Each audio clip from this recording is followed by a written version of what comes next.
তুমি কখনোই এটা মনে করো না যে তুমি তাকে খুব ভালোভাবে বুঝতে পারছো। তুমি তাকে ততটাই বুঝতে পারছো যতটা তার সাথে তুমি মিশছো। তাই যেভাবে তুমি তার সাথে মিশতে থাকো সেইভাবেই ধীরে ধীরে তার পর্দা সরতে থাকে। তখন তুমি সেই মানুষটাকে দেখে অবাক হয়ে যাও যে এই মানুষটা তো কিছু অন্য বেরোলো। হতে পারে তাকে তুমি সঠিক মনে করো না, আর সেই হয়তো একদিন তোমার জন্য ভালো করে যাবে। আবার হতে পারে তাকে তুমি ভালো মনে করো, আপন মনে করো, আর সেই হয়তো তোমার সব থেকে বেশি ক্ষতি করে দেবে।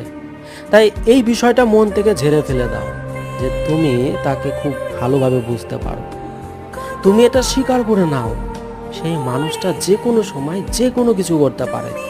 তাহলেই সে তোমার সাথে ভালো খারাপ যেটাই করুক, যেরকমই ব্যবহার করুক, তাতে তোমার মনে না আঘাত দিতে পারবে, না দুঃখ দিতে পারবে।